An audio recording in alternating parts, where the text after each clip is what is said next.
على إبراهيم وعلى آل إبراهيم إنك حميد مجيد. نحمده ونصلي على رسوله الكريم، أما بعد. أعوذ بالله من الشيطان الرجيم. بسم الله الرحمن الرحيم. إنا نحن نزلنا الذكر وإنا له لحافظون. وقال تعالى: والذي أرسل رسوله بالهدى ودين الحق ليظهره على الدين كله. صدق الله العظيم. وقال رسول الله صلى الله عليه وسلم: عليكم بسنتي وسنة الخلفاء الراشدين المهديين، أو كما قال عليه الصلاة والسلام। বুজুর্গান মুহতারাম, হযরত উলামায়ে কেরাম, সমবেত বেরাদরান ইসলাম, আপনাদের এই স্টেজে অনেকবার দাঁড়িয়েছি। গত বছর আসছিলাম, এর আগেও এসেছি। জেল থেকে বের হয়ে আসছি, জেলে যাওয়ার আগেও আসছি। স্টেজে দাঁড়াইলে আপনাদের চেহারার দিকে তাকাইলে মনে হতো আপনাদের কেমন যেন একটা আতঙ্ক ভাব। আমিও যখন এখানে আসতাম, আমার মধ্যে একটা আতঙ্ক কাজ করত। আপনাদের কর্তৃপক্ষ বারবার ইশারা দেওয়ার চেষ্টা করেছে, হুজুর একটু।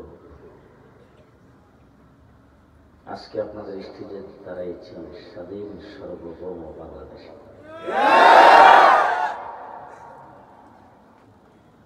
গত 15 বছর যারা ক্ষমতায় ছিল, তাদের মাধ্যমে কোন মসজিদের ইমামের ইমামতি নিরাপদ ছিল না, কোন মসজিদের খতিবের মিম্বর নিরাপদ ছিল না, কোন ওয়াজ মাহফিলের স্টেজ তাদের দ্বারা নিরাপদ ছিল না। আল্লাহ তাবারক ওয়া তাআলা সাথ দেয়, ছেড়ে দেয় না। ফেরাউনের জীবনে কোনোদিন সর্দি কাশিও হয় না। হযরত মুসা আলাইহিস সালাম একজনকে থাপ্পড় দিয়েছিল, থাপ্পড় খেয়ে জায়গায় মরে গেছে। নবীর গায়ে আল্লাহ পাক জান্নাতি 40 জন পুরুষের শক্তি দেন। মুসা আলাইহিস সালাম ফেরাউনে কোলে দিছিল, এমন এক থাপ্পড় দিছে, ফেরাউনের থাপ্পড় খায় আসিয়ার কথা, যে ব্যথা পাইছি শক্তিশালী মানুষের থাপ্পড় দিল এত ব্যথা করে না। হযরত মুসা আলাইহিস সালামের হাতে আল্লাহ পাক দিয়েছিল লাঠি। লাঠির দ্বারা একটা বাড়ি দিলে ফেরাউন থাকতো, কিন্তু আল্লাহ পাক মুসা আলাইহিস সালামকে বলল, মুসা, তোমার লাঠির দ্বারা ফেরাউনকে ধরবো না, ধর্ম পানি দিয়ে। কি দিয়ে ধরছে? পানি দিয়ে ধরছে।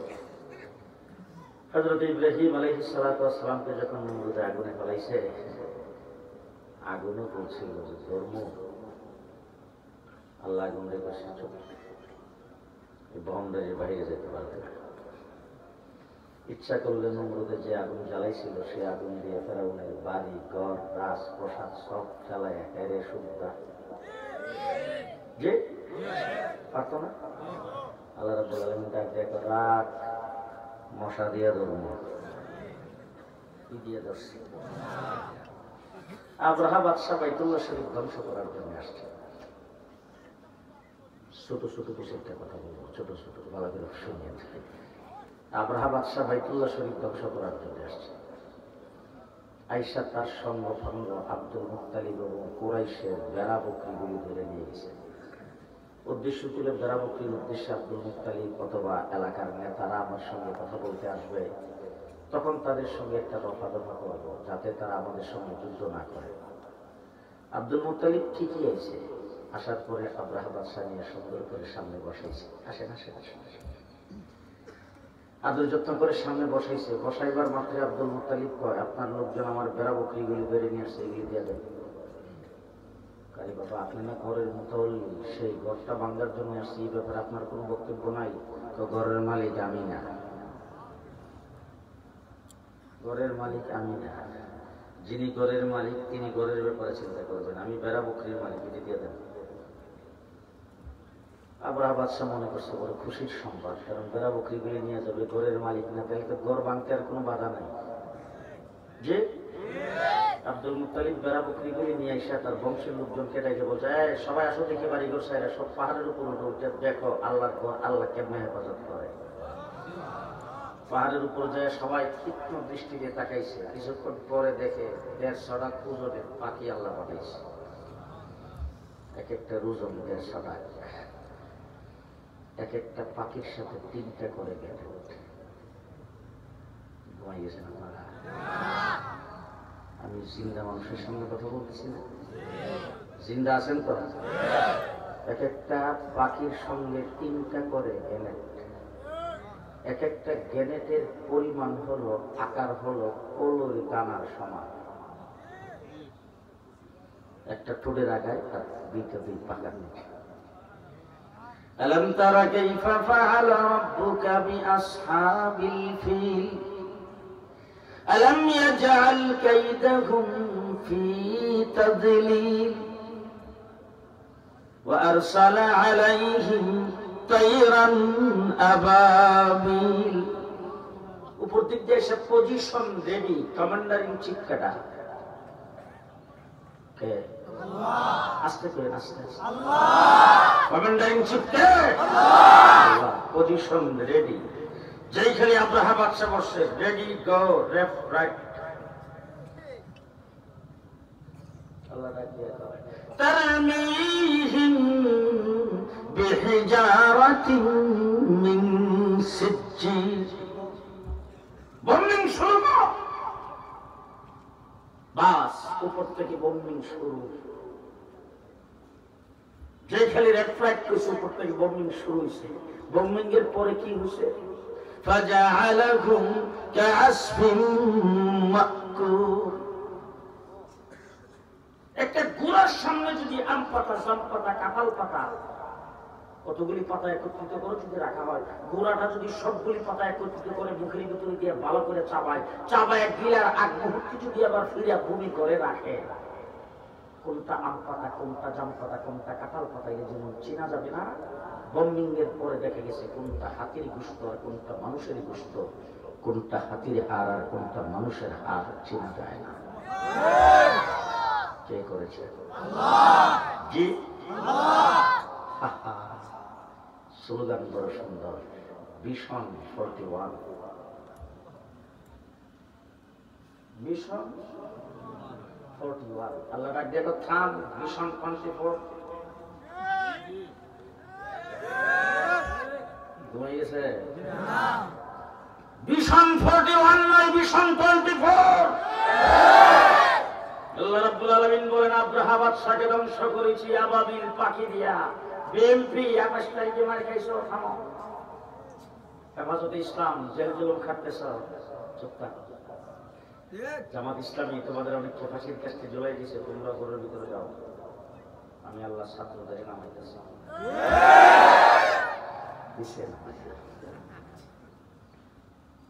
পতন মানুষের হয়, গোটা বিশ্বে এই জাতীয় পতন কাহারও হয়। যতগুলি এমপি ছিল একটারও তোলা রাশি দিয়ে বাড়ি সালাম দিয়েও পাওয়া যায়।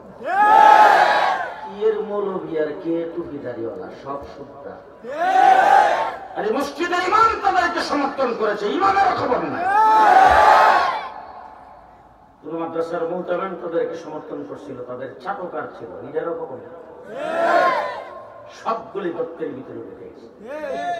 কথা কথাই বলতো খেলা হবে। 12 বছর পর্যন্ত তোমাদের সাথে খেলার মাঠে ছিলাম, তোমরা আমাদের সাথে পুলিশের অস্ত্রের বিনিময়ে খেলা করেছ। আজকে পুলিশ তোমাদের সাথে নাই। আসলে দেখি কত দানে কত চাও। আজকে কোথায় তোমাদেরকে কোথাও খুঁজে পাওয়া যায় না। 1.5 মাস রিমান্ডে ছিলাম, 1.5 মাস। 7টা টিমে আমার উপর নির্যাতন করেছে। দৈনিক রাত্র দিন 24 ঘন্টায় আমাকে শুধু নয়, তোর হাবিব জিহুদ রাজাকার ছিল, তোর সাইকুল হাদিসের রাজাকার, তোর কোরিয়ার শেখ রাজাকার, তোর গহরপুরি রাজাকার। এই ধরনের উলামায়ে কেরাম কাবের দিনের নাম নিয়ে নিয়ে বলতো রাজাকার রাজাকার, আবারে বলতো তুই রাজাকারের বাচ্চা, পাকিস্তানের রাজাকার। পরিষ্কার বলছি, আমরা পাকিস্তানের রাজাকার নয়। তোমরা যারা আজকে ইন্ডিয়া পালিয়ে গেছো, তোমরা সবাই ইন্ডিয়ানের রাজাকার।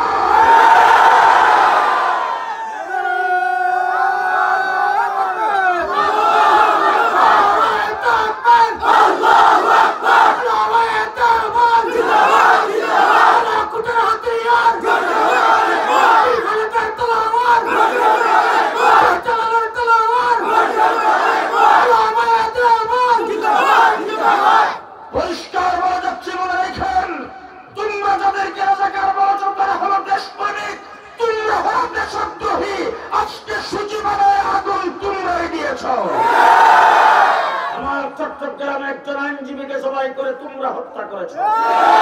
তোমরা বাংলাদেশকে পদে পদে অকার্যকর রাষ্ট্র পরিচালনা করার চেষ্টা করেছ। দেশটাকে তলাবিহীন জুড়িতে পরিণত করেছ। তোমার ফিউম 400 কোটি টাকার মালিক, ফিউম 400 কোটি টাকার মালিক হলে তোমার পোলা কয়শো কোটি টাকা, তোমার বোন কয়শো কোটি টাকার মালিক, তোমারটা তো হিসাবই নাই। তুমি যা লুটপাট করেছো, পদ্মা সেতু হইতো 6টা, এবার সুদে আসলে সবকিছু আদায় করা হবে। বাংলাদেশে গত 15 বছর পর্যন্ত এমন কোন সেক্টর নাই যেখানে নির্যাতন করে নাই। আমার দেশের 57 জন আর্মি অফিসারকে এক রাত্রে হত্যা করেছে। আলেম ওলামায়ে কেরামের উপর গুলি চালায়া পরের দিন সংসদে যায় রং নাইকে বসে আছে। High high high. 2 বছর পরে জেল থেকে যখন বের হইলাম, স্বরাষ্ট্রমন্ত্রী আমাকে ডেকে নিলেন সচিবালয়ে, নিয়ে আমাকে আমার সাথে বসলেন। পুলিশের প্রধান, এসপি, এমএসআই, ডিজিএফআই সবাই নিয়ে বসে আছে। ওয়াজটা দিচ্ছে। আমার প্রথম কথাটাই বলি, মনে একজন ধার্মিক মহিলা পাইবেন,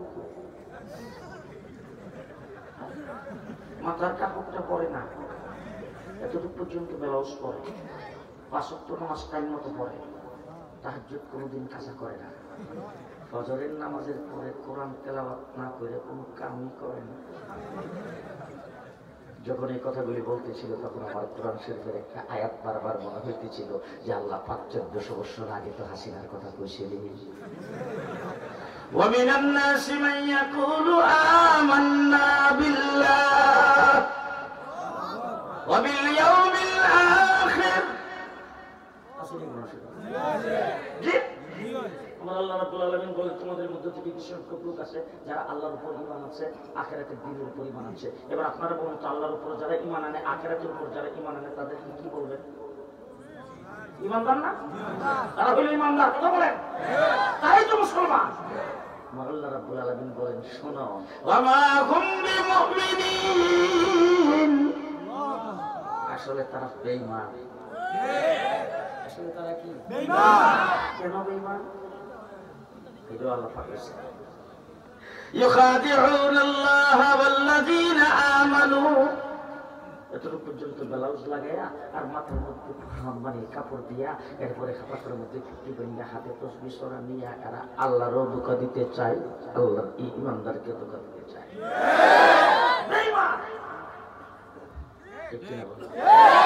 এবার আল্লাহ পাক বলেন, আসলে আল্লাহ তো ধোঁকা কখনো খায় না, ঈমানদারও ধোঁকা খায় না। ইমানদার ধোঁকা খায়, ইমানদার ধোঁকা খায়। হয়তো ওমর ইবনে খাত্তাব সম্পর্কে একজনে জিজ্ঞাসা করছিল, ওমর ইবনে খাত্তাব যে দ্বারা জাহান পরিচালনা করে তার গুণ কি? সাহাবী উঠে বলেন, গুণ হইল 2টা। একটা হইল নিজে কাউকে ধোঁকা দেয় না, অন্য কাহারও ধোঁকা খায় না। নিজে কাউকে ধোঁকা দেয় না, অন্যের ধোঁকা খায় না। সেই ব্যক্তি বলছে, সেই ব্যক্তি বুঝে দিচ্ছে, বাবা নিজে কাউকে ধোঁকা দেয় না মানে মুখটা সব, অন্যের ধোঁকা খায় না মানে মুখটা খুব জ্ঞানী। আলহামদুলিল্লাহ, আমরা কাউকে ধোঁকা দেয় না, মানুষের ধোঁকা আমরা খাইও না। কিনা বলে, কিনা বলে, দেশপ্রেমিক জড়িয়ে বেশি কেউ তাকে ওলামায়ে কেরাম আছে। আজকে 54 বছরের ইতিহাসে একজন মৌলবী যদি আমার সামনে কেউ বের করে দিতে পারে যে বেগম পাড়ায় বাড়ি করছে, আমি আর কোনদিন মাইকের সামনে দাঁড়াবো না। 5 টাকা বাংলাদেশের পাচার করছে এমন কোন মৌলবী নাই। উন্নয়নের নামে রোডের বদৌলতে বাস দিছে কোন মৌলবী? আর তোমাদের লোক যখন বর্ডারের পাশে ধরা পড়ে, তার ব্যাগের ভিতরে 70 লাখ অ্যারেস্ট করতে গেছে, লিফটের গর্তের ভিতরে পাইছে 400 কোটি। হ্যাঁ, মৌলবীজির একটা মৌলবী তাদের এমপি ছিল, বিডিআর অ্যারেস্ট করতে যায়, ঘরের ভিতরে পাইছে 30 লাখ। কি লুটপাটের রাজত্ব কায়েম করেছিলেন, আর মনে করেছিল ক্ষমতায় থাকবে। স্লোগান কত সুন্দর। দেশ স্বাধীন হয়েছে 54 বছর, কয় বছর? শেখ মুজিবুর রহমান সর্বপ্রথম সেই স্লোগান দিয়েছেন, আমার সোনার বাংলা, আমি তোমায় ভালোবাসি। একজনে ভূমি করছে, আরেকজনে খেয়েছে। দ্বিতীয়ত আরেকজন আসছে, আইসা স্লোগান দিয়েছে, সবুজ বাংলা। এর সাথে সবাই দেখো দুনোটাই মানি না, নতুন বাংলা। লেডি প্রধানমন্ত্রী হাসিনা ক্ষমতায় যেয়ে বলল মডার্ন বাংলাদেশ, কিছুদিন পরে বলে আধুনিক বাংলাদেশ, এরপরে বলছেন ডিজিটাল বাংলাদেশ, পদ্মা সেতু উদ্বোধনের সময় বলেন স্মার্ট বাংলাদেশ। কাঁচা মরিচের কেজি 1200 টাকা, পেঁয়াজের কেজি 250, বোলালুর কেজি হইল 180 টাকা। স্মার্ট বাংলাদেশ। জি, এবার জুলাই আগস্টে যারা আন্দোলন করেছেন, রাস্তায় যারা রক্ত দিয়েছেন, মসজিদ আজান হওয়ার সাথে সাথে আন্দোলনের আমাদের দাঁড়িয়ে গেছেন। আন্দোলন সংগ্রাম, গুলি আসতেছে, গুলির শব্দ আল্লাহকে বলে না। 10 টাকা ইসলামের 10 টাকা আর আসতে কার দেশ? স্কুল কলেজ ইউনিভার্সিটির ছাত্র ছাত্রীরা মাঠে ময়দানে নেমেছেন, স্লোগান দিয়েছেন নারায়ে তাকবীর আল্লাহু আকবার। জুলাই আগস্টের আন্দোলনে স্কুলের ছাত্ররা যখন জীবন দিতে শুরু করেছেন, আমার মাদ্রাসার ছাত্র একজন করে বসে থাকে নাই, রাস্তায় নেমে আসে। তাহলে মাদ্রাসা স্কুল কলেজের ছাত্রদের মিল্লাতে বিপ্লব বাংলাদেশে সাধিত হয়েছে। 15-16 বছর পর্যন্ত যারা নির্যাতন করেছেন, জুলুম অত্যাচার করেছেন, দেশটাকে তলাবিহীন জমিতে পরিণত করেছেন, লুটপাট যারা করেছেন, তাদেরকে যখন বিদায় করে দেওয়া হয়েছে, এবার বাংলাদেশ হবে ইসলামের বাংলাদেশ।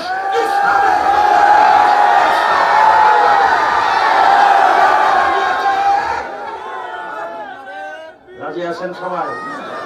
দেখি তো কেন কেন রাজি। ইসলামের বাংলাদেশ করার জন্য যদি রাস্তা বন্ধ করে দিতে হয়, যদি কাফনের কাপড় মাথায় বেঁধে যদি রাস্তায় নামতে হয়, আবার যদি চত্বরে যাইতে হয়, পরিষ্কার ভাষায় বলতে চাই, 54 বছর পর্যন্ত চুরি ডাকাতি তোমরা করেছ। তোমার বাংলাদেশের কোন একজন আলেম দেশের প্রেসিডেন্ট হয় নাই। আওয়ামী লীগ ক্ষমতায় গেলে বিএনপির বসে সুদ, বিএনপি ক্ষমতায় গেলে আওয়ামী লীগ বসে ডাকায়, এর সাইড ক্ষমতায় এসে দুদারি করছে সুদ। তোমরা একজন আরেকজনকে চোর আর ডাকাত করে দেশের সম্পদকে লুটপাট করেছ। তোমরা দেশের পদের লোভে দেশকে ভালোবেসেছ। তোমরা দেশকে ভালোবাসো না মন্ত্রী মিনিস্টার হওয়ার জন্য, তোমরা দেশকে ভালোবেসেছ দেশের সম্পদকে লুণ্ঠন করার জন্য। পরিষ্কার বলে যাচ্ছে, আমরা দেশকে ভালোবাসি ইমানের অঙ্গ হিসাবে। ঠিক? সুতরাং ইমানদার দেশপ্রেমিকদের রাজত্ব কায়েম হইতে হবে। এ ব্যাপারে আপনারা প্রস্তুত আছেন কিনা? ইমানদার দেশপ্রেমিকের রাষ্ট্র কায়েম হতে হবে বাংলাদেশে। ইসলামের বাহিরে কোনো কিছু মানি না। দাঁড়িয়ে দেখবেন কেউ যদি কথা না কহে কাওয়া কাদের বলে, ইসলামের বাহিরে কিছু মানি না। ইসলামের বাহিরে কিছু মানি। বাংলাদেশে তোমরা সংবিধান রচনা করেছ, ঘন্টার পর ঘন্টায় সংবিধানকে বাতিল করেছ, তোমাদের সুবিধা মতো সংবিধান রচনা করেছ। এবার সংবিধান নতুন ভাবে প্রণয়ন করার জন্য কমিশন গঠন করা হয়েছে। পরিষ্কার ভাষায় বলে যাচ্ছি, ইসলামের বিরুদ্ধে, ইসলাম সম্পর্কে কোন প্রকার কটূক্তি, ইসলামের আইনের বাহিরে সংবিধানের মধ্যে কোনো কিছু থাকবে, সংবিধানকে বুড়িগঙ্গায় নিক্ষেপ করে দেওয়া হবে। পরিষ্কার কথা বলে যাচ্ছি, 54 বছর পর্যন্ত বাংলাদেশের শিক্ষানীতিতে এমন কোন অবস্থা ছিল না স্কুল কলেজে করে একটা মানুষ উজু বালা করে জানতে পারে। ঠিক কিনা বলে?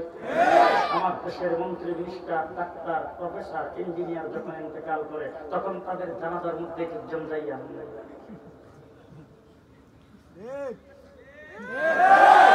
নিয়ত জানে না, দোয়াও জানে না, তখন জানার নামাজ কেমনি করতে বেরিয়েও জানে না। একটা আমি জিজ্ঞেস করলাম, কি ব্যাপার জানাজা যে করতে কোন জাতের জানাজা করলে? রাজনীতি। রাজনীতি জানাজা হয়েছে আমাদের নূর হোসেন কাসিম সাহেবের জানাজা, জানাজা হয়েছে হবিগঞ্জের মুহাদ্দিস সাহেবের জানাজা, জানাজা হয়েছে ইমামবাড়ির শেখ সাহেবের জানাজা, জানাজা হয়েছে মুফতি ফজলুল হক আমিনীর জানাজা, জানাজা হয়েছে বাইতুল মুকাররমের খতিব উবাইদুল হকের জানাজা, জানাজা হয়েছে আল্লামা আহমদ শফি জুনায়েদ বাবা নগরীর জানাজা। লক্ষ লক্ষ মানুষ জমায়েত হয়েছে। যখন আল্লাহুম্মা গফির লি হাইয়িনা বলছেন, চোখের পানি দপ্তর করে ছেড়ে দিয়েছে। ঠিক না ঠিক? আমার দেশের স্কুল কলেজ ইউনিভার্সিটি থেকে ধর্মীয় শিক্ষাকে সমূলে বিদায় করে দিয়েছে। শুধু বিদায় না, স্কুল কলেজ ইউনিভার্সিটিতে ধর্মীয় শিক্ষার কোন শিক্ষক রাখা হয় নাই। ধর্মীয় শিক্ষা দেওয়ার জন্য সাবজেক্টে পরীক্ষা পর্যন্ত বাতিল করেছেন। এই দেশের মানুষকে নাস্তিক আর মুরতাদ বানাইবার পাই তারা শুরু হয়েছিল গত 15 বছর। তারা আজকে ক্ষমতার থেকে বিদায় হয়েছে। আমরা চাই বাংলাদেশে স্কুল কলেজ ইউনিভার্সিটি যারা পড়ে তারা প্রকৃত মুসলমান হবে। সুতরাং 1 ক্লাস থেকে শুরু করে কলেজ লেভেল পর্যন্ত ধর্মীয় শিক্ষা বাধ্যতামূলক হইতে হবে। রাজি থাকলে হাত উঠায় রাখা। রাজি আছেন সবাই? রাজি আছেন? পরিষ্কার ভাষায় বলতে চাই, সকল ক্ষমতার উৎসকে সকল ক্ষমতার উৎস হলো আল্লাহ। কেউ যদি এসে আমাদের সামনে স্লোগান দেয় সকল ক্ষমতার উৎস জনগণ, পারেন? 1981 সালে হযরত হাফিজ হুজুর রাজনীতিতে নামছেন। 81 সালে বটগাছ মার্কায় ইলেকশন করেছেন। বাইতুল মুকাররমের সামনে যখন আমরা স্লোগান দিয়েছি, হাফিজজি তুমি এগিয়ে চলো, আমরা আছি তোমার সাথে। হাফিজজি হুজুর মাথা নিচের দিকে দিয়ে জিকির করতেছিলেন। মাথা ওঠায় থামো থামো থামো থামো। আল্লাহ বললাম, হুজুর কি ব্যাপার? বলেন না, এই স্লোগান চলবে না। স্লোগান হবে হাফিজজি তুমি এগিয়ে চলো, আল্লাহ আছে তোমার সাথে। সবসময় ভরসা থাকবে কার উপর? তাওয়াক্কুল থাকবে কার উপর? ইয়াকিন এবং বিশ্বাস থাকবে কার উপর? ঈমান থাকবে কার উপর? এটা কি শুধুমাত্র নামাজ পড়ার সময়, রোজা রাখার সময়, হজ করার সময়, ঘুমাইবার সময়, খাইবার সময়, নাকি 24 ঘন্টা? কথা আসতে কর। কারণ বাজারে যারা ব্যবসা করে, তারা যে দোকানদারি করে, সকালবেলা দোকান খোলার সময় ভরসা করবে কার উপর? আরো জোরে। সারাদিন দোকানদারি করবে কার উপর ভরসা করবে? মাল কিনবার সময় কার উপর ভরসা করবে? মাল বিক্রির সময় ভরসা কার উপর করবে? পেটের মধ্যে যখন চাষ করতে যাবেন, বীজ রোপণ করবেন, ভরসা কার উপর করবেন? আপনি যখন গাছ গাছের লাগাইতে যাবেন, ভরসা কার উপর করবেন? আপনি যখন বিয়ে শাদী করবেন, ভরসা কার উপর করবেন? আপনার সন্তানাদি হবে, তাদের ব্যাপারে ভরসা কার উপর করবেন? আপনার যাবতীয় 24 ঘন্টা প্রতিটা শ্বাসে শ্বাসে নির্ভর হবে আল্লাহর উপরে। কার উপরে? কার উপরে?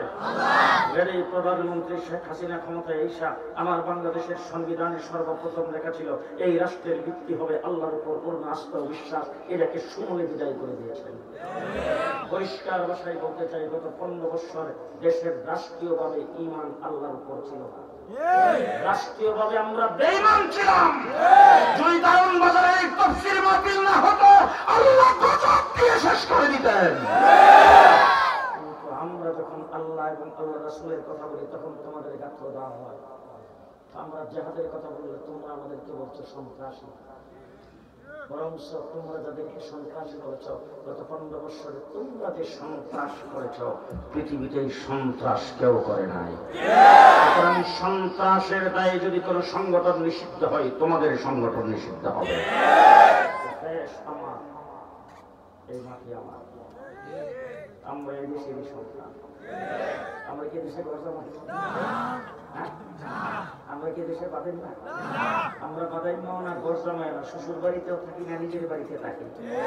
আমরা কি বন্যার পানিতে ভেসে আসছি? আমরা কি রোহিঙ্গাদের মতো দেশে শরণার্থী? এদেশের সন্তান আমরা, দেশ স্বাধীন আমরা করেছি, দেশের জন্য রক্ত আমরা দিয়েছি। পরিষ্কার ভাষায় বলতে চাই, ভারত অনেক বড় রাষ্ট্র, আমাদের চতুর্দিকে ঘেরাও করে রেখেছে। কথাগুলি বলে যাচ্ছি, একটু শুয়ে শুয়ে চিন্তা করবেন। হয়তো আজকের পরে আপনারা এই সংগঠনের সদস্যদেরকে, সংগঠনের সভাপতি সেক্রেটারিকে বলবেন, এই বেটা এখানের নাম ওয়াজ, প্রত্যেকে বলবেন না।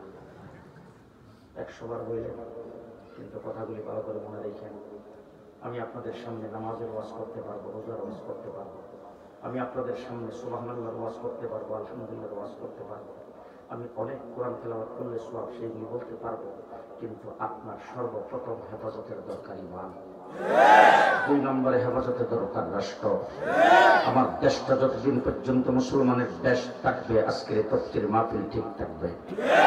যেদিন দেশটা পরাধীন হয়ে যাবে, তখন ভারতের দিকে তাকিয়ে দেখেন গরু জব করতে পারে না।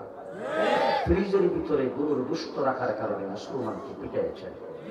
মসজিদের মধ্যে সেজদারত মুসলমানদেরকে পায়ে পাও দিয়া লাঠি মারছেন, দেখেন না আপনারা? দেখেন না? বাবরি মসজিদকে ভেঙে মাটির সাথে মিশিয়ে দিয়েছেন। কাশ্মীরের মুসলমানদেরকে গণহত্যা করেছেন। গুজরাটের মুসলমানদেরকে কুচুকাটা করেছেন। আজকে 55 সেই মুসলমানদেরকে, ভারতের 36 কোটি মুসলমানকে এনআরসির মাধ্যমে তাদের রাষ্ট্রীয় সেই নাগরিকত্ব বাতিল করে সে দেশ থেকে বিদায় করে দেওয়ার চেষ্টা চলছে। সেই ভারত একটা বিশাল রাষ্ট্র, সেই ভারতের পেটের ভিতরে আমরা এখন ভারত যদি মনে করে তাদের রাষ্ট্র অনেক বড়, তাদের লোকজন অনেক বেশি, তাদের সৈন্য অনেক বেশি, তাদের অস্ত্র অনেক বেশি, তাদের শক্তি অনেক বেশি, এই কথা মনে করে যদি গত 16 ডিসেম্বর মোদী সাহেব বক্তব্য দিয়েছেন হিন্দুস্তানেরই বিজয়, বিজয় কি হিন্দুস্তানের না বাংলাদেশ? মুক্তিযুদ্ধ করেছে কারা? 7.5 কোটি বাঙালি একত্রিত হয়ে মুক্তিযুদ্ধ করে রক্ত দিয়েছেন, জীবন দিয়েছেন, ইজ্জত সম্মান সব দিয়েছেন, বাড়িঘর সারা হয়ে গেছেন, তারপরে রক্ত দিয়ে 9 মাস যুদ্ধ করে আমরা দেশ স্বাধীন করেছি। তোমরা আমাদেরকে সহযোগিতা করেছ, 54 বছর পর্যন্ত তোমাদেরকে ধন্যবাদ আর মোবারকবাদ জানিয়েছি। তবে এবার আসল কথা ভালো করে শুনে নাও। পশ্চিম পাকিস্তানিরা যখন যুদ্ধ করতে আসছে, ভারী অস্ত্র নিয়ে আসছে, ভারী গোলাবারুদ নিয়ে আসছে, তারা দামি দামি জিনিসপত্র নিয়ে আসছে, তারা আত্মসমর্পণ করে যখন এই দেশ থেকে যায় তখন শুধুমাত্র জামা কাপড়টা নিয়ে তারা চলে গেছে। তাইলে তাদের এই সমস্ত সম্পদগুলি গেল কোথায়? লুণ্ঠন করে সব তোমরা নিয়ে গেছো। 54 বছর পর্যন্ত আমার দেশকে পানির অভাবে মরুভূমি বানিয়েছ, পদে পদে আমার দেশের বিরুদ্ধে তোমরা পদক্ষেপ নিয়েছ। পরিষ্কার ভাষায় বলতে চাই, মোদী সাহেব, আমরা মুসলমান। তোমার রাষ্ট্র কত বড়, তোমার শক্তি কি আছে সেটা দেখার আমাদের কাজ নেই। বদরের যুদ্ধে মুহাম্মদুর রাসূলুল্লাহ সাল্লাল্লাহু আলাইহি ওয়াসাল্লাম যখন নামছেন তখন 1000-এর বাহিনীতে আসছে অস্ত্র শস্ত্র নিয়ে, সেটা চিন্তা করার রাসূলের টাইম আছে? সাহাবায়ে কেরাম সেই চিন্তা করছে? সুতরাং আমরা বদরের যুদ্ধের উত্তরসূরি, আমরা সেই বিশ্বনবীর উম্মত। তুমি আমাদের সম্পর্কে কিছু বলার আগে একটু আফগানিস্তানের দিকে তাকাইও। আমেরিকার মতো পরাশক্তিকে প্যাম্পাস পরায়া ঘুমাইছে, প্যাম্পাস পরে ছেড়ে দিছে। মিস্টার মোদী সাহেব, তোমারও দুটিটা সামলাও, সাবধান করে দিলাম, তোমারও দুটি সামলাও। দেশ আমার, মাটি আমার, আমার স্বাধীনতার মধ্যে যদি কেউ আক্রমণ করে, আমার ইসলাম বাঁচাইবার জন্য রাস্তায় যেভাবে নামবো, স্বাধীনতার সার্বভৌমত্ব বাঁচাইবার জন্য রাস্তায় নামবো। আমরা দেশপ্রেমিক, আমরা দেশে ইসলাম নিয়ে বেঁচে থাকতে চাই। রাজি আছেন তো সবাই? রাজি আছেন তো সবাই? আল্লাহ পাক কবুল করুক। সকলে বলেন আমিন। জোরে বলেন আমিন। আরো জোরে বলেন আমিন। মুসলমানের দেশ, আমরা দেশে ইসলাম নিয়ে বেঁচে থাকবো, আমাদের সন্তানাদি দেশে মুসলমান হয়ে বেঁচে থাকবে। সুতরাং এই জন্য স্কুল কলেজ ইউনিভার্সিটি যারা পড়বে তাদের উজুর ফরজ জানা দরকার, তাদের গোসলের ফরজ জানা দরকার, তাদের কোরআন শরীফ সহিশুদ্ধ হওয়া দরকার, তাদের নামাজ সহিশুদ্ধ হওয়া দরকার, তাদের পাকটা পাক জানা দরকার। 90% মুসলমানের দেশের স্কুলে রাইকেই আমরা তাদেরকে জানাইতে চাই। কি বলেন? আপনার ছেলের স্কুলে পড়ে সে ব্যারিস্টার হবে, ডাক্তার হবে, ইঞ্জিনিয়ার হবে। আপনার ছেলে আপনি ইন্তেকালের পর যদি আপনার লাশটাকে আপনার ছেলে দোয়াইতে পারে, ভালো না? আপনার ছেলে যদি আপনার কাফনটা পড়াইতে পারে, ভালো হবে না? জানাজারা যদি পড়াইতে পারে, ইমাম সাহেবকে বলতে হবে এমনি সে সামনে যায় দাঁড়াবে জানাজা পড়াইবার জন্য, কারণ আমার বাবার জানাজা আমি, আমার অধিকার। ভালো হয় না খারাপ হয়? ভালো হয় না খারাপ হয়? জিজ্ঞেস করে দেখেন তো দেখি, একজন মানুষ কি আপনার জানাজা পড়াইবার জন্য আলেম হওয়া লাগবে? আলেম হওয়া লাগবে না? জানাজা সুন্নত তরিকায় জানলেই চলবে, জানাজার দোয়া কালাম করে জানলেই চলবে। এতটুকু শিক্ষা স্কুল কলেজে হইতে পারে না? কথা দিয়ে আসতে কর, স্কুলে হইতে পারে না? প্রাইমারি সব জায়গায় মুসলমানদের জন্য ফরজ যে সমস্ত এলেম শিক্ষা সেগুলি দিতে হবে। রাজি তো সবাই? রাজি তো সবাই? আল্লাহ কবুল করুন। সবাই বলে না। শেষ একটা কথা বলতে চাই, সবক চলে যাবে কর্মসূচি, আমরা সবাই জান্নাতে যাব। সবাই জান্নাতে যাব, সবাই জান্নাতে যাব। আমরা সবাই জান্নাতে যাইতে চাই, ঠিক না? কিছুদিন আগে আমাদের অন্তর্বর্তীকালীন সরকার ঘোষণা করেছেন ভোটার লিস্ট হালনাগাদ করা হচ্ছে। আগামী নির্বাচনে যারা ভোট দিবে তাদের ভোটার লিস্ট নতুন ভাবে সাজানো হচ্ছে। ঠিক তেমনি করে জান্নাতে যারা যাইব এদেরও কিন্তু লিস্টে উঠেছে। ওই লিস্টিতে যাদের নাম থাকবে তারা জান্নাতে। লিস্টিদের নাম হলো উম্মতের লিস্ট।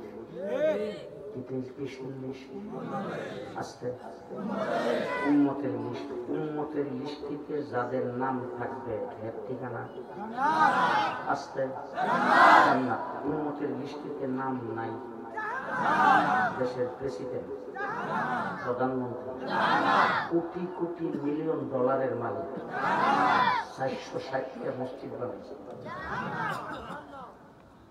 460টা মসজিদ বানিয়েছে, উম্মতের লিস্টিতে নাম নেই।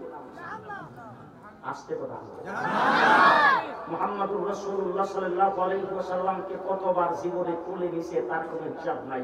নাম তার আবু তালেব, আপন চাচা, বাপের ভাই, ব্লাডের কানেকশন আছে না নাই? রাসূলের সাথে বংশের কানেকশন আছে না নাই? রাসূলকে তুলে নিছে কিনা, চুম্মু খাইছে কিনা, আদর করছে কিনা, মহব্বত করছে কিনা, ভালোবাসছে কিনা? কিন্তু যাই হোক কেন উম্মত না, ব্লাডের কানেকশন আছে, উম্মতের কানেকশন নাই। কথা সহজ বাংলায় বুঝতেছেন তো? ব্লাডের কানেকশন আছে, উম্মতের কানেকশন নাই। কই যাইব? আরো জোরে কই যাইব? জাহান্নাম। এই জন্য খুব ভালো করে মনে রেখেন, উম্মতের কানেকশন যাদের থাকবে তাদের ঠিকানা জান্নাত। লিস্টটা হলো উম্মতের লিস্ট। কিসের লিস্ট? উলামায়ে কেরামকে সাক্ষী রাখিয়ে বলে যাচ্ছে আমরা সবাই উম্মত হইতে চাই। কেটা কেটা উম্মত হইতে চাই? সবাই উম্মত হইতে চাই। উম্মত যদি হইতে চান, উম্মত কিভাবে হইবেন? নুসখাটা ভালো করে কর্মসূচি নিয়ে যাবেন, আজকের থেকে সেটা বাস্তবায়ন করবেন। পারবেন তো ইনশাআল্লাহ? আমার সাথে সাথে বলবেন সুন্নত উম্মত, সুন্নত উম্মত, সুন্নত উম্মত, উম্মত সুন্নত, সুন্নত উম্মত, উম্মত সুন্নত। সুন্নত নাই, উম্মত নাই। সহজ বাংলা বুঝে আসছে তো? সুন্নত সুন্নত উম্মত, উম্মত সুন্নত। সুন্নত নাই, আসছে সুন্নত নাই, উম্মত নাই। মাথার থেকে পায়ের পাতা পর্যন্ত নবীর রঙে রঙিন।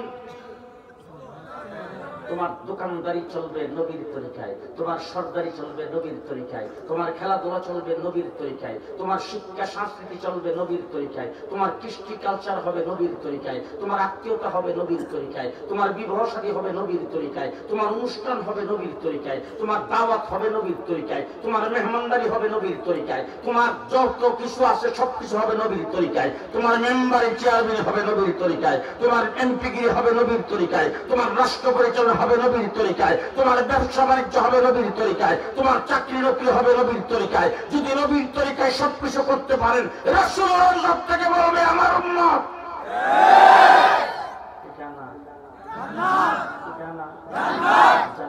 রাসূল বলছে আমার উম্মত না। কথা কি বুঝাইতে পারলাম? কথা কি বুঝাইতে পারলাম? তাহলে আমরা সবাই জান্নাতে যাইতে চাই কি হইয়া? আর আসতে কি হইয়া? উম্মত হইয়া। উম্মত হইতে কি লাগবে? আসতে উম্মত হইতে কি লাগবে? সুন্নাত। আল্লাহ সবাইকে কবুল করুন, সবাইকে আল্লাহ কবুল করুন। আমাকে আমল করার তৌফিক দান করুন, আপনাদেরকে আমল করার তৌফিক দান করুন। দুইটা কথা বলছি। এক নম্বর হলো আমরা রাসূলের উম্মত হব, দুই নম্বর হলো ইসলামকে ধরে রাখবো। আমির হামজা জীবন দিয়েছেন কিসের জন্য? আস্তে আমির হামজা ইসলামের জন্য জীবন দিয়েছেন। রাসূল তাইফের জমিনে পাথরের বৃষ্টির মতো আঘাত খেয়েছে ইসলামের জন্য। হুজুর দান শহীদ করেছে ইসলামের জন্য। বেলাল মার খেয়েছে ইসলামের জন্য। আবু বকর সিদ্দিককে মারতে মারতে নাকের হাড্ডি ভেঙে দেওয়া হয়েছে ইসলামের জন্য। সাহাবায়ে কেরাম জীবন দিয়েছে ইসলামের জন্য। হুসাইন জীবন দিয়েছে ইসলামের জন্য।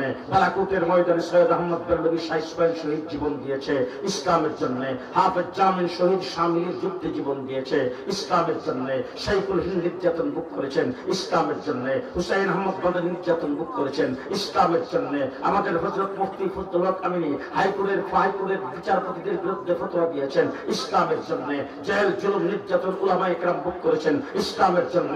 2021 সালে 2013 সালে শাপলা চত্বরে আমরা জীবন দিয়েছি ইসলামের জন্য, 2021 সালে জেলে গিয়েছি ইসলামের জন্য। আগামী দিনে আমার শরীরের সমস্ত রক্তটা ইসলামের জন্য দিয়ে দেব। কে কে রাজি আছেন হাত তুলে দেখান।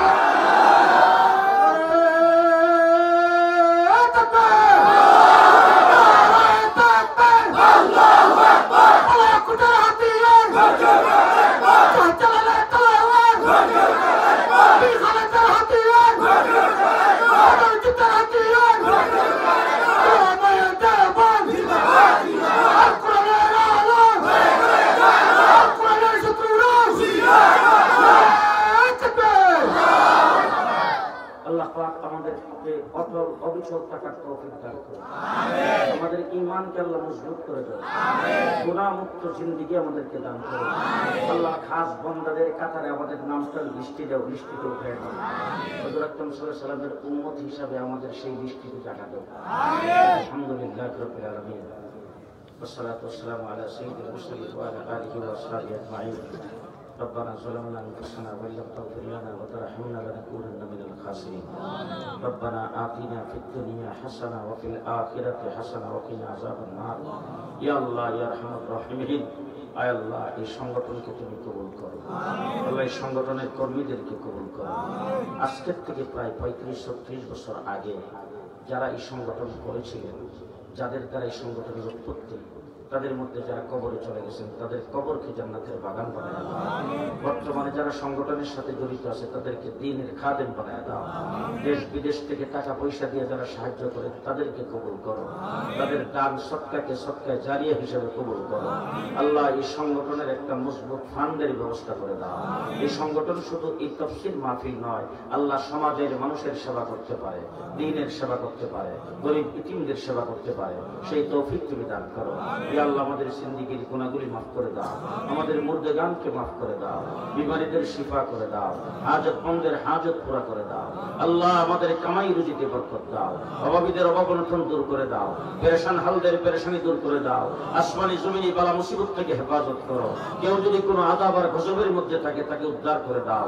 ইয়া আল্লাহ এইখানে যারা হাত উঠাইছেন দাঁড়ানো বসা অবস্থায়, আল্লাহ তাদের যদি কোনো প্রকার কোনো আর্দ্রতাকে আকাঙ্ক্ষা থাকে আল্লাহ তুমি পুরা করে দাও।